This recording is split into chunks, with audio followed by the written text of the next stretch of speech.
Les six Napoléons par Arthur Conan Doyle. Il arrivait assez souvent à M. Lestrade, de Scotland Yard, de venir causer avec nous dans la soirée, et ces visites faisaient grand plaisir à Sherlock Holmes, car elles lui permettaient de se tenir au courant de toutes les nouvelles apprises par la police. En retour des récits que faisait Lestrade, Sherlock Holmes prêtait une grande attention aux détails des affaires dont le détective pouvait être chargé. De temps en temps, il lui donnait des avis que justifiait sa longue expérience des affaires, des hommes et des choses. Ce soir-là, Lestrade avait parlé du temps, des journaux, puis la conversation était tombée tandis qu'il continuait à fumer son cigare. Holmes le regarda avec attention. « Rien d'intéressant ?» dit-il. « Non, monsieur Holmes, rien de particulier. »« Alors, dites-le-moi. » Lestrade se mit à rire. « Eh bien, monsieur Holmes, je n'ai pas besoin de nier. Oui, il y a bien quelque chose qui me préoccupe. Et pourtant c'est si stupide que j'hésite à vous ennuyer en vous le racontant.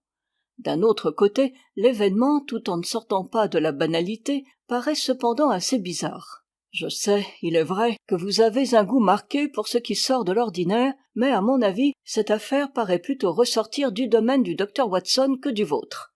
Une maladie ? Demandai-je. En tout cas de la folie, et une folie extraordinaire.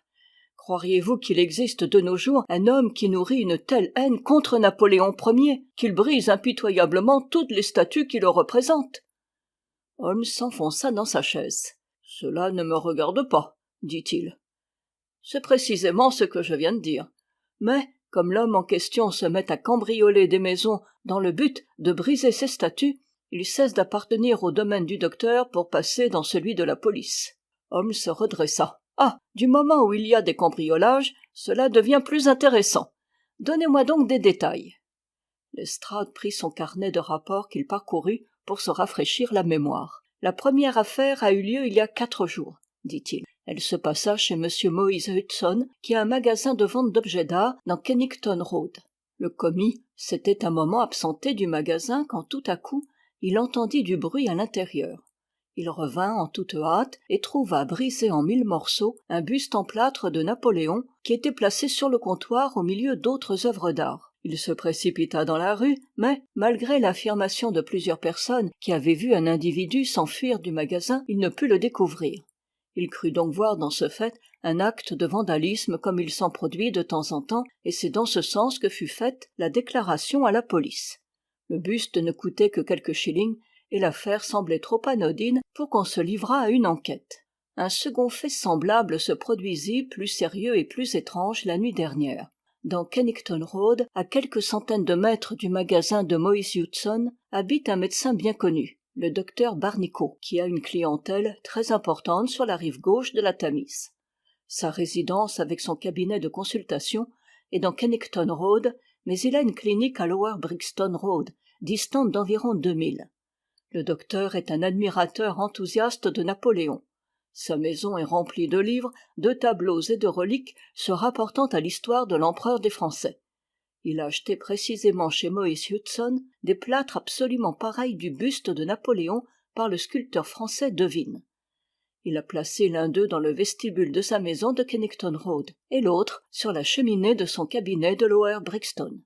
Quand le docteur est descendu ce matin, il a constaté que sa maison avait été cambriolée pendant la nuit et que rien n'avait été volé sinon le buste en plâtre du vestibule, qui avait été emporté et lancé avec violence contre le mur du jardin, près duquel en ont été découverts les débris.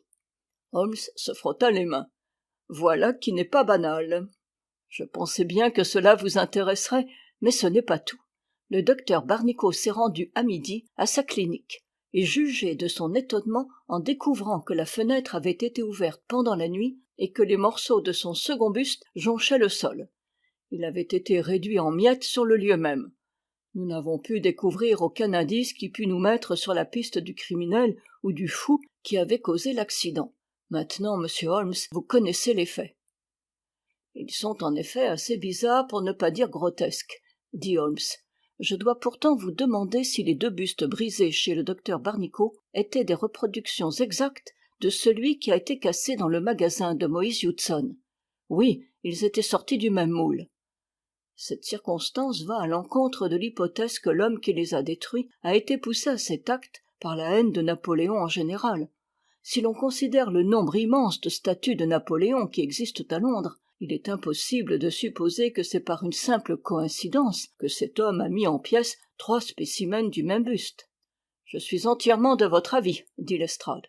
D'un autre côté, Moïse Hudson est le seul marchand d'objets d'art de ce quartier de Londres, et ce sont les seuls bustes de Napoléon qu'il ait eus en magasin depuis plusieurs années.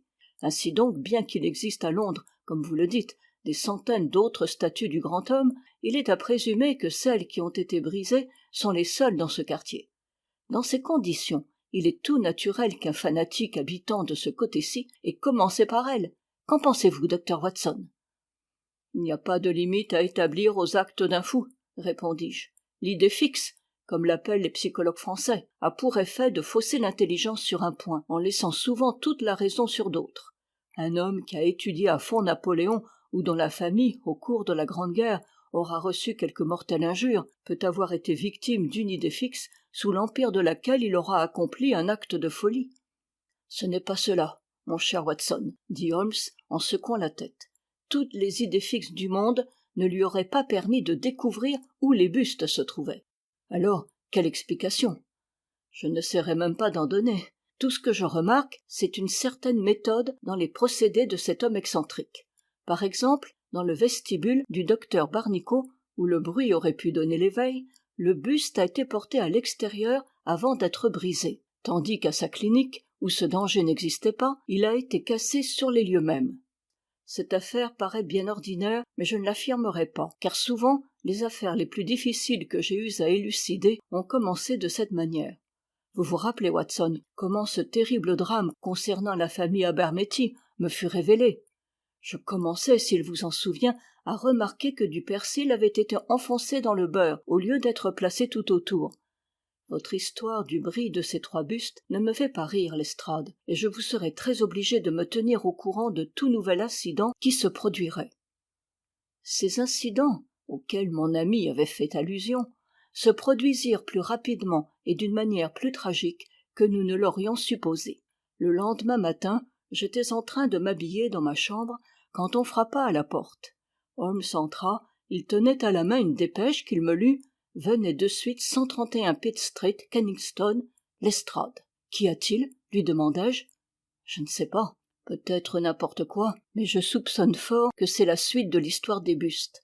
Dans ce cas, notre homme a dû recommencer ses opérations dans un autre quartier de Londres. Avalez vite votre café, un cab nous attend à la porte.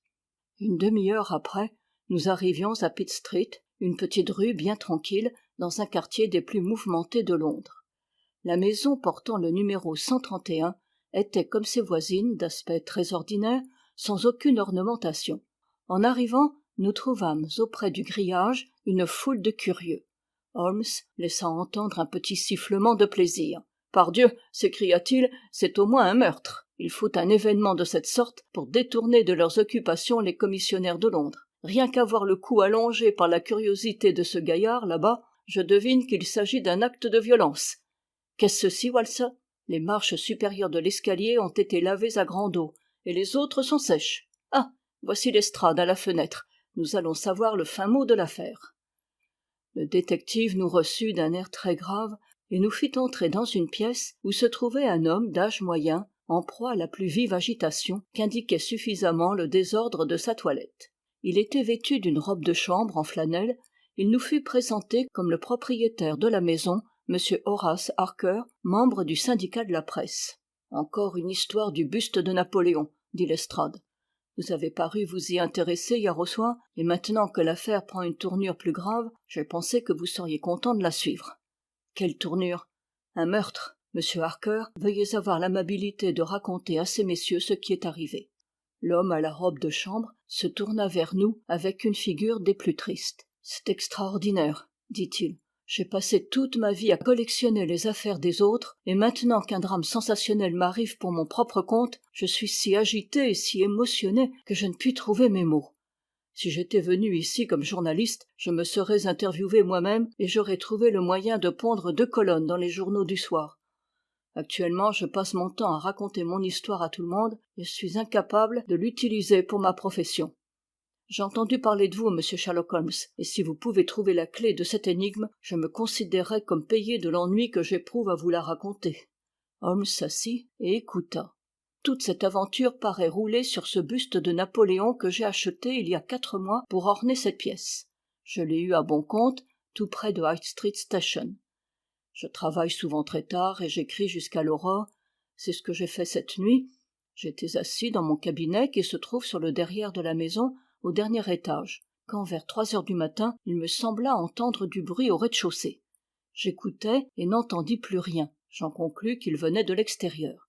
5 minutes après, j'entendis tout à coup un horrible cri, le plus épouvantable que j'ai jamais entendu, monsieur Holmes, et qui retentira toute ma vie à mes oreilles. Je restai quelques instants glacé de frayeur, puis je saisis le tisonnier et je descendis. Quand j'entrai dans cette pièce, je constatai aussitôt que la fenêtre était grande ouverte et que le buste avait disparu. Je me demande encore comment un voleur a eu l'idée de s'emparer de cet objet en plâtre qui n'avait aucune valeur. Vous pouvez voir par vous-même que de la fenêtre, il était facile, en faisant une longue enjambée, d'atteindre le perron extérieur. C'était évidemment ce que le malfaiteur avait dû faire. J'allai donc immédiatement ouvrir la porte. À peine sorti dans l'obscurité, je trébuchai contre un cadavre. Je me hâtai d'aller chercher une lumière, et je trouvai un malheureux, la gorge coupée par une horrible blessure d'où le sang s'écoulait à flots. Il était couché sur le dos, les jambes pliées, la bouche démesurément ouverte. Je le reverrai toujours dans mes rêves. Je n'eus que le temps de siffler pour appeler la police, et je perdis connaissance. Je ne me rappelle plus rien, sinon que je me trouvais dans le vestibule avec un policeman à côté de moi. « Quel est l'individu assassiné ?» demanda Holmes. « Nous ne connaissons pas son identité, » dit Lestrade. « Vous verrez le corps à la morgue. Jusqu'à présent, nous n'avons aucun indice. C'est un homme de taille élevée, au teint bronzé, paraissant d'une force peu commune, âgé d'environ 30 ans. Sa mise est modeste, mais il ne ressemble pas à un cheminot. À côté de lui, dans une mare de sang, nous avons retrouvé un couteau à virole avec manche de corne. Mais est-ce l'arme dont s'est servi l'assassin, ou appartenait-elle à la victime? Je n'en sais rien. Aucun nom n'était inscrit à l'intérieur de ses vêtements et dans ses poches, nous n'avons trouvé qu'une pomme, de la ficelle, un plan de Londres et la photographie que voici. Cette dernière avait été prise au moyen d'un Kodak. Elle représentait un homme alerte, aux traits simiesques très accentués, aux sourcils fort épais, avec la mâchoire inférieure proéminente comme celle d'un babouin. « Qu'est devenu le buste ?» demanda Holmes après avoir examiné avec soin la photographie. « Nous venons de le savoir au moment où vous êtes arrivé. On l'a trouvé dans le jardin d'une maison inoccupée de Camden House Road. Bien entendu, il était en morceaux. Je vais de ce pas le voir. Venez-vous avec moi ? » « Certainement, mais attendez un instant que je jette un coup d'œil ici. » Il examina le tapis et la fenêtre. « Le gaillard doit avoir les jambes très longues, ou c'est un homme très alerte, » dit Sherlock Holmes. La maison ayant un sous-sol assez élevé, ce n'a pas dû être facile d'atteindre le rebord de la fenêtre et de l'ouvrir, la descente a dû être plus aisée. Venez-vous avec nous pour voir ce qui reste de votre buste, monsieur Harker ? L'inconsolable journaliste s'était assis à son bureau. « Il faut que j'essaie de faire la narration de tout ceci, dit-il. Quoique, sans aucun doute, les journaux de ce soir, déjà imprimés, donnent force détails. C'est la Mavenne. Vous vous rappelez quand les tribunes de course se sont effondrées à Doncaster. J'étais le seul reporter à s'y trouver, et mon journal a été aussi le seul qui n'en ait pas donné le compte rendu, car j'avais éprouvé une telle émotion qu'elle m'avait rendu incapable d'écrire. Cette fois-ci, je serai le dernier à donner des détails sur un assassinat commis à ma porte. » Quand nous quittâmes la pièce, sa plume cependant courait sur le papier. L'endroit où les débris du buste avaient été retrouvés était à une distance de quelques centaines de mètres. Pour la première fois, Holmes et moi, nous pouvions voir les restes du grand empereur qui semblait avoir provoqué une haine si violente dans l'esprit d'un inconnu. Les morceaux gisaient sur le gazon. Holmes en ramassa plusieurs et les examina avec soin. À son attitude, je compris qu'il avait enfin trouvé une piste. « Eh bien ?» demanda Lestrade. Holmes haussa les épaules. « Nous avons encore du chemin à faire, dit-il. Et pourtant, nous avons déjà un point de départ. La possession de ce buste sans valeur était certainement plus importante pour cet étrange criminel que la vie d'un homme. Voilà un point démontré. Il y a pourtant une circonstance à remarquer, c'est qu'il ne l'a pas brisé dans la maison ni même auprès, si toutefois son but unique était de le briser. Il était peut-être inquiet de la rencontre qu'il avait faite de sa victime. Il devait à peine savoir ce qu'il faisait. C'est possible, mais j'appellerai tout spécialement votre attention sur la position de cette maison dans le jardin de laquelle il a détruit le buste en question. Lestrade regarda autour de lui. C'est une maison inoccupée, où il devait savoir qu'il ne serait pas inquiété. Oui, mais il y en a une autre, dans les mêmes conditions, un peu plus haut dans la rue, devant laquelle il a dû passer avant d'arriver à celle-ci. Pourquoi ne l'a-t-il pas choisie, puisque chaque pas qu'il faisait en portant le buste augmentait ses chances d'être rencontré? Je n'y comprends rien, dit Lestrade. Holmes montra le bec de gaz au-dessus de nos têtes. C'est qu'ici, il pouvait voir ce qu'il faisait, alors que plus haut, cela lui était impossible. Voilà le motif certain. Pristi, c'est vrai, dit le détective. Maintenant, je me rappelle que le buste du docteur Barnicoat a été brisé tout près de sa lanterne rouge. Eh bien, monsieur Holmes, quelle conclusion tirez-vous de ceci? Simplement qu'il faut s'en souvenir et s'en servir au besoin. Nous trouverons peut-être quelque chose plus tard qui nous en donnera la raison. Quelle démarche proposez-vous de faire maintenant, Lestrade? À mon avis, ce qu'il y a de plus pratique, c'est d'établir l'identité du cadavre, et cela ne doit pas être très difficile.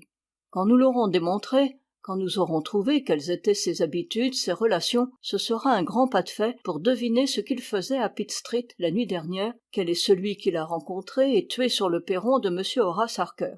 N'êtes-vous pas de mon avis? Sans doute, mais ce n'est pas de cette façon que je prendrai l'affaire. Que feriez-vous alors?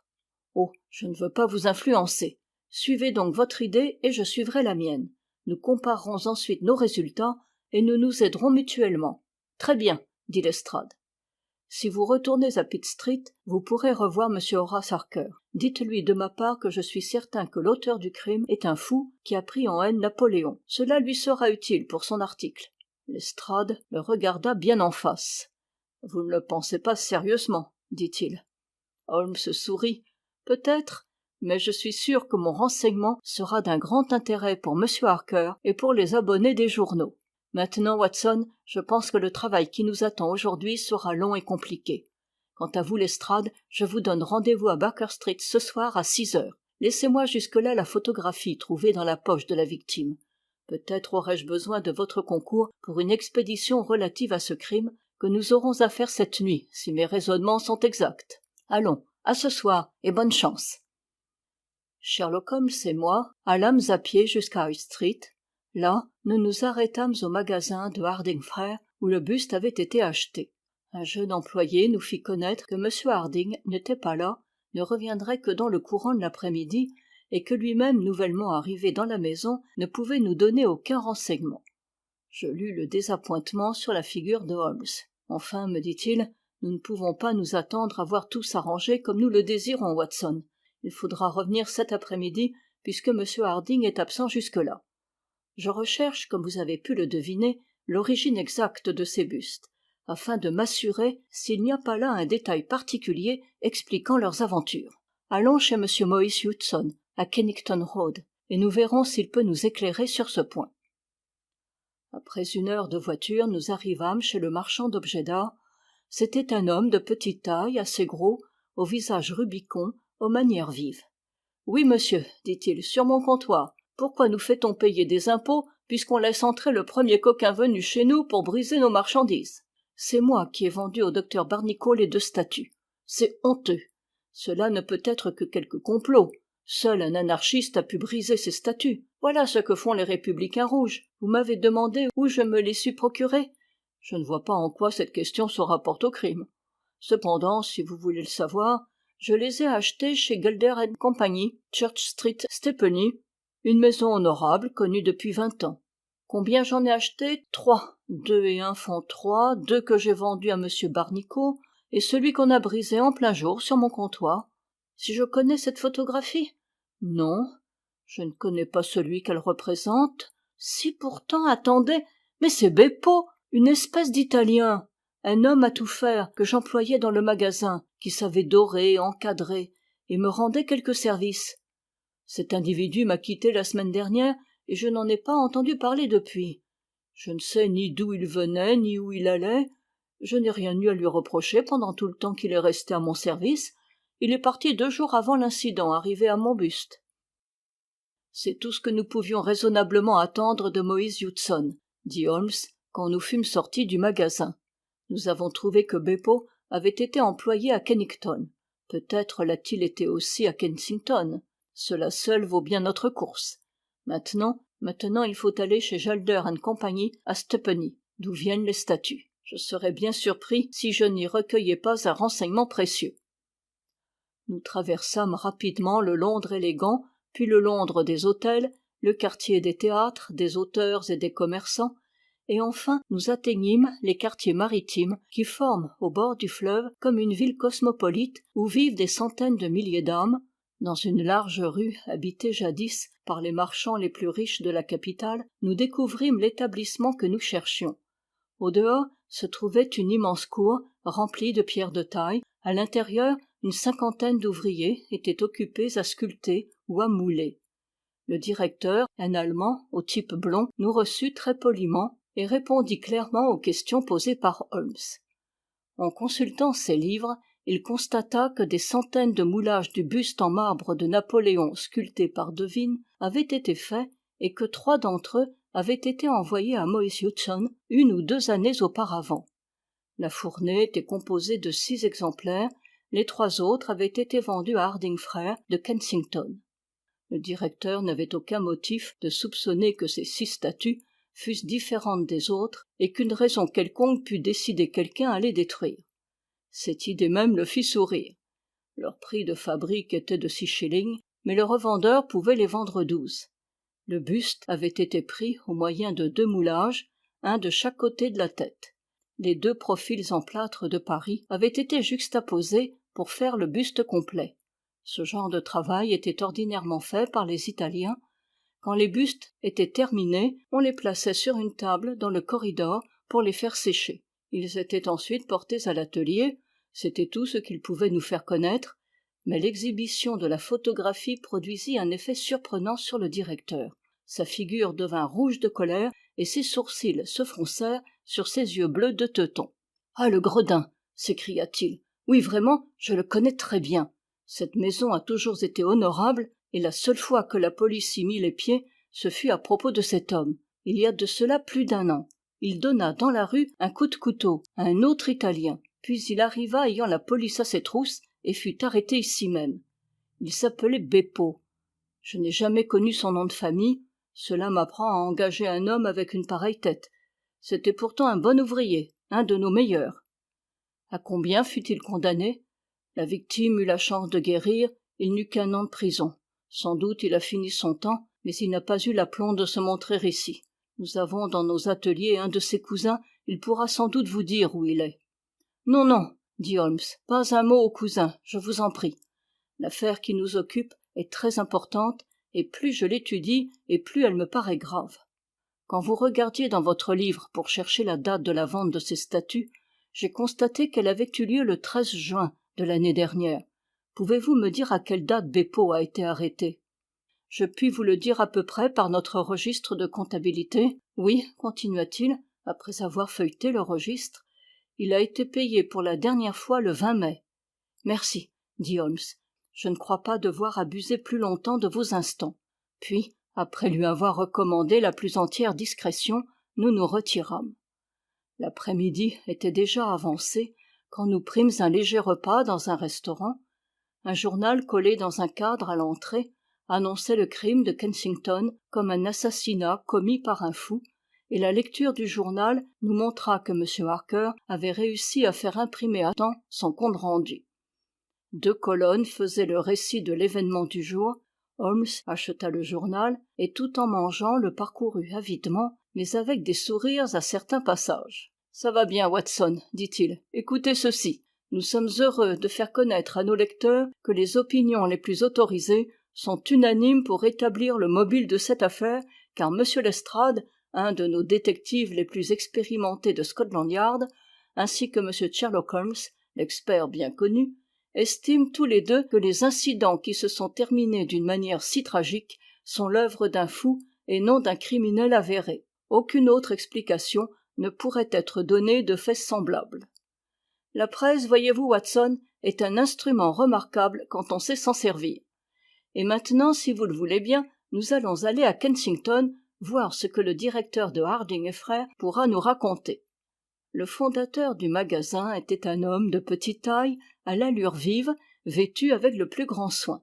Il avait les idées très nettes et la langue bien pendue. J'ai déjà lu le compte-rendu de l'affaire dans les journaux du soir. Monsieur Horace Harker est un de nos clients. Nous lui avons livré le buste il y a quelques mois.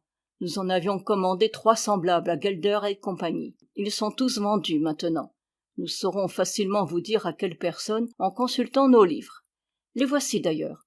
L'un a été vendu à monsieur Harker, vous voyez. Un autre à monsieur Josiah Brown, Villa des Acacias, Laburnumville, Chiswick. Le troisième à monsieur Sandford, de Lower Grove Road, Reading.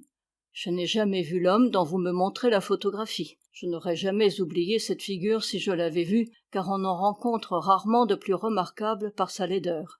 Nous avons plusieurs Italiens parmi nos ouvriers, oui monsieur. Si l'envie leur en était venue, ils auraient évidemment pu regarder dans nos livres de vente. Nous n'avons aucune raison de les tenir cachés.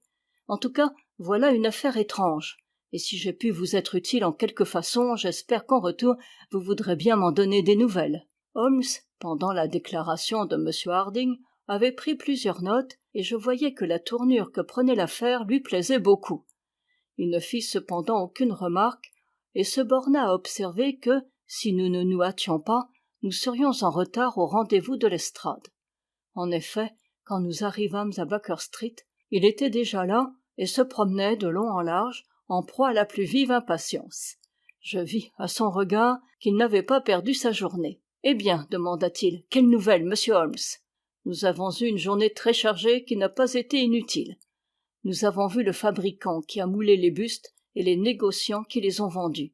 Je puis dès maintenant suivre la piste de chacun des bustes depuis le commencement. « Les bustes, s'écria Lestrade. « Allons, vous avez vos méthodes, monsieur Sherlock Holmes, et ce n'est pas à moi en dire du mal. Mais je crois que ma journée a été encore meilleure que la vôtre. J'ai établi l'identité du cadavre. » « Pas possible. J'ai même découvert le mobile du crime. »« Parfait. Nous avons un inspecteur chargé spécialement de Strafford Hill, le quartier des Italiens. Le cadavre portait une médaille au cou, et cette circonstance, jointe à la couleur de son teint, me fit penser que c'était un méridional. L'inspecteur Hill le reconnut aussitôt qu'il le vit. Il s'appelle Pietro Venucci, originaire de Naples, et c'est un des plus redoutables égorgeurs de Londres. Il fait partie de la mafia, une des sociétés secrètes qui ont pour objet la propagande par le fait. Vous voyez maintenant que l'affaire commence à s'éclaircir. L'assassin est sans doute lui aussi un Italien affilié à la mafia. Il en aura probablement violé les règlements d'une façon ou d'une autre, et Pietro aura été chargé de le découvrir.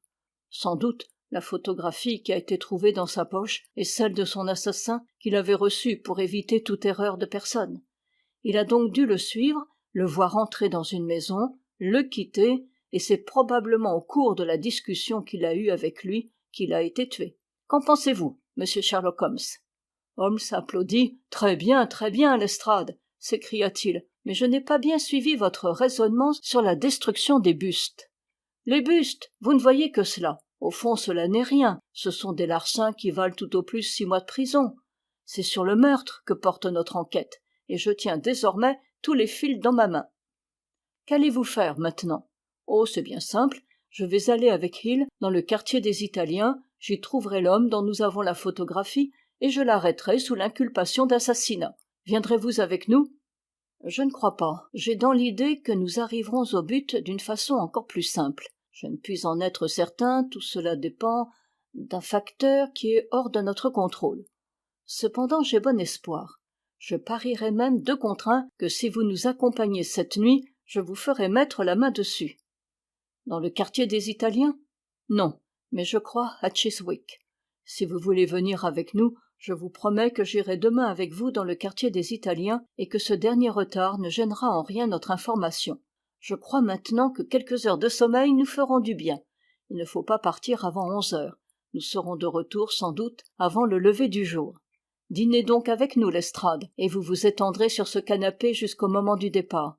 En attendant, ayez donc l'amabilité de sonner, je vais faire venir un express, car j'ai une lettre à envoyer sans aucun retard. Holmes passa la soirée à parcourir une pile de vieux journaux qui remplissaient notre grenier. Quand il descendit, ses yeux avaient une lueur de triomphe. Pourtant, il ne nous fit part ni à l'un ni à l'autre du résultat de ses recherches. Pour ma part, j'avais suivi pas à pas la marche de cette affaire si compliquée, et, tout en ne pouvant deviner le but que nous allions atteindre, j'entrevoyais clairement que dans la pensée de Holmes, l'individu recherché ne manquerait pas de se livrer à un nouvel attentat sur l'un des 2 bustes qui restaient, et dont l'un, je me le rappelais, se trouvait à Chiswick. Le but de notre expédition était sans doute de le surprendre en flagrant délit, et je ne pouvais qu'admirer la ruse de mon ami qui avait lancé une fausse piste dans les journaux afin de donner à cet individu l'idée qu'il pouvait continuer ses exploits avec impunité. Je ne fus donc pas surpris quand Holmes m'invita à prendre mon revolver. Lui-même emporta son casse-tête, son arme favorite. Une voiture fermée nous attendait à la porte et nous conduisit jusqu'au-delà du pont de Hammersmith. Là, le cocher reçut l'ordre de nous attendre.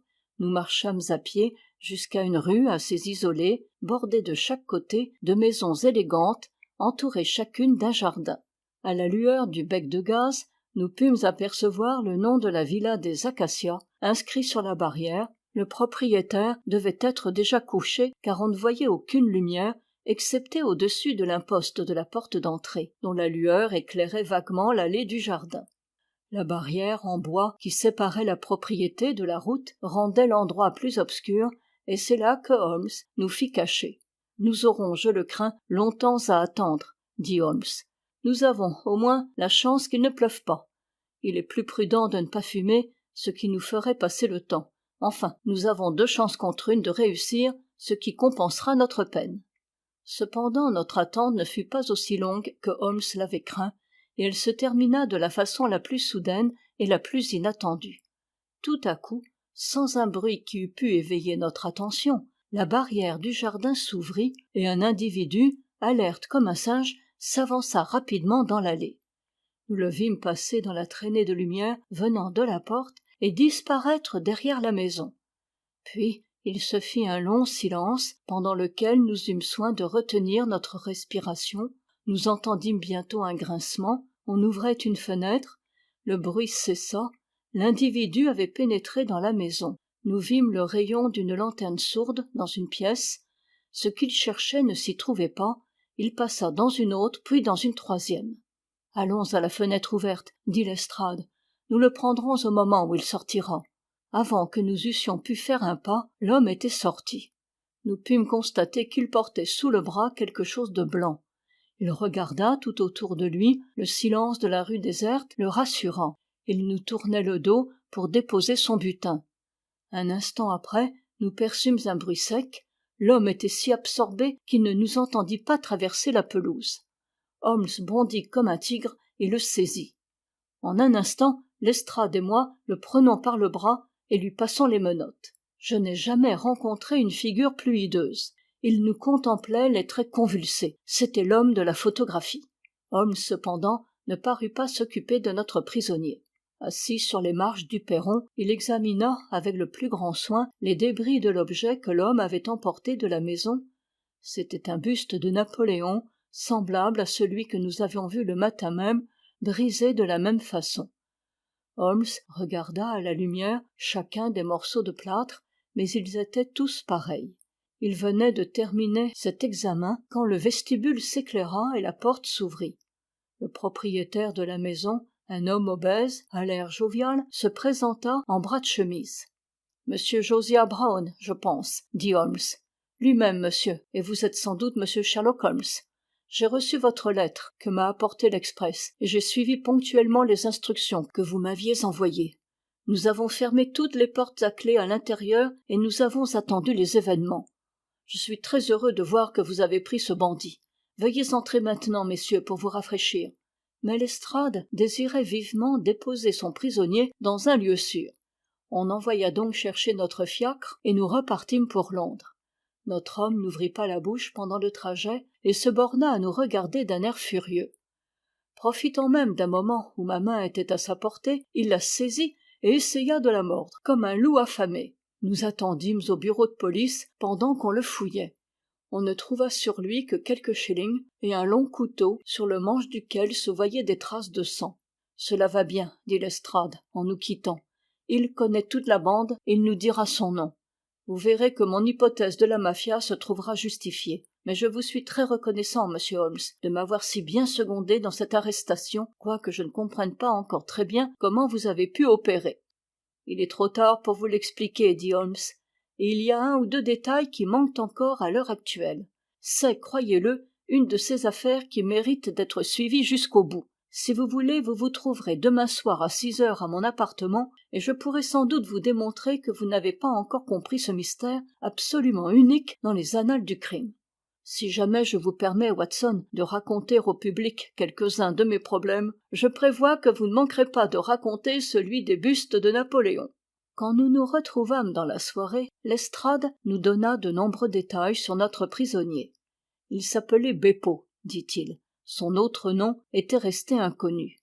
Sa réputation était détestable dans la colonie italienne. Il avait été jadis connu comme un sculpteur remarquable et avait gagné honnêtement sa vie. Mais il n'avait pas tardé à entrer dans la mauvaise voie et avait subi 2 condamnations, l'une pour vol, l'autre pour tentative de meurtre sur l'un de ses compatriotes. Il parlait parfaitement l'anglais. On avait pu démontrer les motifs qui avaient pu le pousser à détruire les bustes, et il refusait de répondre à toute question posée sur ce sujet, mais la police avait découvert que ceci avait probablement été fait par lui, car il avait été employé à ce genre de travail chez Gelder et compagnie. Holmes écouta poliment ces nouvelles que nous savions déjà, mais moi qui le connaissais si bien, je voyais que sa pensée était ailleurs. Je sentais dans son attitude un mélange d'inquiétude et d'impatience. Enfin, il fit un mouvement sur sa chaise et ses yeux étincelèrent. On venait de sonner. Un instant après, nous entendîmes des pas dans l'escalier et la domestique fit entrer un homme d'un âge mûr, au teint coloré, avec des favoris grisonnants. Il tenait dans sa main un sac de voyage en tapisserie qu'il posa sur la table. « Monsieur Sherlock Holmes est-il ici ?»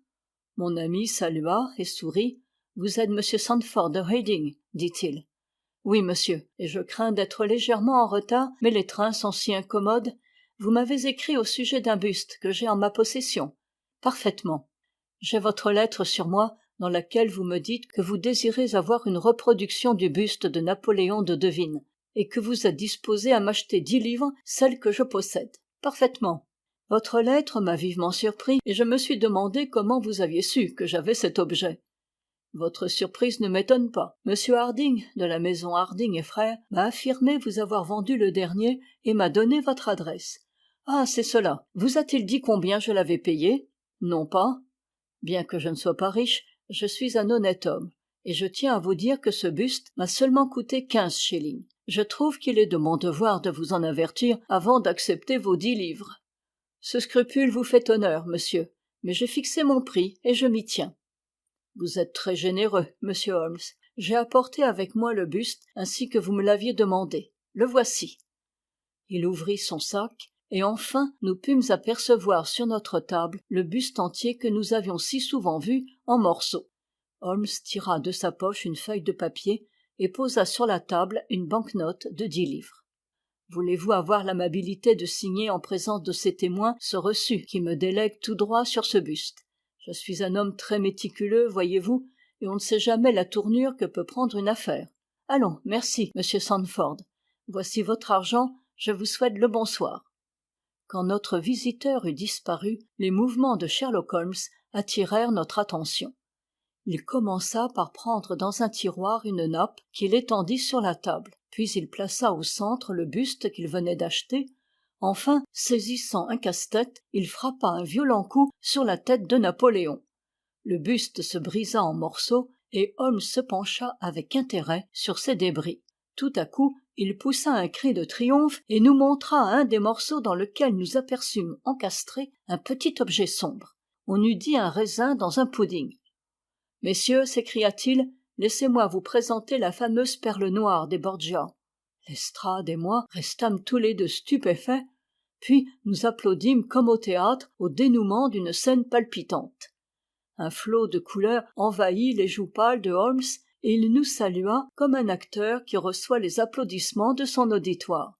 Il cessait d'être une machine à raisonner et montrait combien il était sensible à l'admiration. cette même nature froide qui ne se préoccupait pas de la gloriole aux yeux du vulgaire était touchée par les louanges d'un ami. « Oui, messieurs, dit-il, c'est une perle unique au monde, et j'ai eu la bonne fortune, par une chaîne ininterrompue de déduction, de la suivre depuis la chambre à coucher de l'hôtel d'Acre, où était descendu le prince Colonna, et où il l'avait perdue, jusque dans l'intérieur de ce buste, le dernier des 6 qui avait été moulé à Stepney par Gelder et compagnie. Rappelez-vous, Lestrade, le bruit que fit la disparition de ce bijou de valeur et les efforts inutiles de la police métropolitaine pour le retrouver. Je fus jadis consulté à ce sujet et je ne pus trouver l'énigme.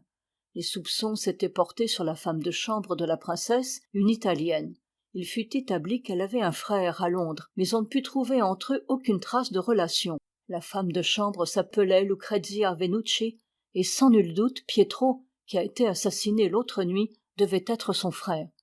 J'ai recherché les dates dans les journaux de l'époque et j'ai découvert que la perle avait disparu 2 jours avant l'arrestation de Beppo pour un fait de violence qui se passa à l'établissement de Gelder et compagnie au moment même où l'on moulait ces bustes. Vous vous rendez compte ensuite, bien que dans l'ordre inverse de la marche des événements. Beppo a eu la perle en sa possession. Peut-être est-ce lui qui l'a volée à Pietro. Peut-être était-il son complice. Peut-être enfin a-t-il servi d'intermédiaire entre Pietro et sa sœur. Peu importe. Le fait certain est qu'il avait la perle par-devers lui, et qu'à ce moment il était poursuivi par la police. Il courut donc à l'atelier où il travaillait, car il se rendait compte qu'il ne lui restait qu'un instant pour cacher ce joyau inestimable qu'on n'eût pas manqué de trouver sur lui quand on l'aurait fouillé. 6 bustes de Napoléon étaient en train de sécher. L'un d'entre eux était encore mou. En un instant, Beppo, qui était un ouvrier très habile, fit un trou dans le plâtre humide, y cacha la perle, et avec quelques retouches parvint à recouvrir l'ouverture. C'était une cachette admirable que personne ne pouvait soupçonner. Il fut condamné à 1 année d'emprisonnement et pendant ce temps ces 6 bustes furent vendus. Il lui était impossible de savoir lequel contenait son trésor, et c'est seulement en le brisant qu'il pouvait y parvenir. Il n'eût obtenu aucun résultat en se bornant à le secouer, car la perle devait adhérer au plâtre encore humide, ce qui d'ailleurs s'est produit. Beppo n'a pas perdu courage et il a pratiqué ses recherches avec habileté et persévérance. Par son cousin qui travaille chez Gelder, il a réussi à se procurer les noms des marchands qui avaient acheté les bustes. Il a pu obtenir une place chez Moïse Hudson et trouver aussi la trace de 3 d'entre eux. Mais la perle ne s'y trouvait dans aucun. Avec l'aide, sans doute, de quelques employés de sa nationalité, il a su découvrir qui avait acheté les autres. Le premier était en la possession de Harker, chez qui Beppo, sans nul doute, fut suivi par son complice Pietro, qui le considérait comme responsable de la disparition de la perle. Une lutte eut lieu, au cours de laquelle Pietro trouva la mort. Si c'était son complice, pourquoi portait-il sur lui sa photographie, demandai-je. Pour faciliter les recherches, dans le cas où il aurait à la montrer à quelqu'un pour le faire reconnaître. Voilà évidemment la raison. À la suite du meurtre, j'ai pensé que Beppo presserait le mouvement, car il devait craindre que la police n'arrivât à pénétrer son secret, et tenait à ne pas être devancé par elle. Il m'était impossible d'être certain que la perle ne se trouvait pas dans le buste de Harker. Je ne pouvais même pas affirmer que c'était elle qu'il cherchait. Tout ce que je savais, c'est qu'il cherchait quelque chose, sans quoi il n'aurait pas eu de motif de briser le buste dans le jardin éclairé par le bec de gaz, surtout ayant eu l'occasion de passer devant des maisons inoccupées plus rapprochées du lieu du crime. Néanmoins, ce buste faisait partie des 3 derniers. Il y avait donc, ainsi que je vous l'ai dit alors, exactement 2 chances contre 1 pour que la perle ne s'y trouvât pas. Restaient les 2 autres bustes. Il était évident qu'il s'occuperait d'abord de celui qui se trouvait à Londres. Je prévins alors les habitants de la maison afin d'éviter un nouveau drame, et nous avons obtenu le résultat désiré. À ce moment, j'étais sûr que c'était à la recherche de la perle des Borgia que nous nous étions attachés. Le nom de la victime avait été le trait d'union. Il ne restait plus enfin qu'un seul buste, celui de Reading, dans lequel devait se trouver la perle. Je l'ai achetée en votre présence à son propriétaire, et la voici. Nous gardâmes le silence pendant quelques instants. « Eh bien, dit Lestrade, je vous ai vu entreprendre bien des affaires, monsieur Holmes, mais je n'en ai jamais vu de mieux conduite. Nous ne sommes pas jaloux de vous, à Scotland Yard. Non, monsieur, nous sommes au contraire très fiers de vous, et si vous y veniez demain, il n'y aurait pas un de nous, depuis le doyen des inspecteurs jusqu'au plus jeune de nos agents, qui ne serait heureux de vous serrer la main. » Merci, dit Holmes. Merci. Et tandis qu'il détournait la tête, il me parut plus ému que je ne l'avais jamais vu. Un instant après, il était redevenu le penseur froid et pratique que je connaissais. Mettez la perle dans le coffre-fort, dit-il, et examinons maintenant cette affaire de faux de Cork Singleton. Au revoir, Lestrade. Et n'oubliez pas que si vous avez d'autres affaires délicates en main, je serai toujours très heureux de vous prêter mon concours. Ici se termine Les 6 Napoléons par Arthur Conan Doyle. Lu par Christiane Johan pour audiocité.net.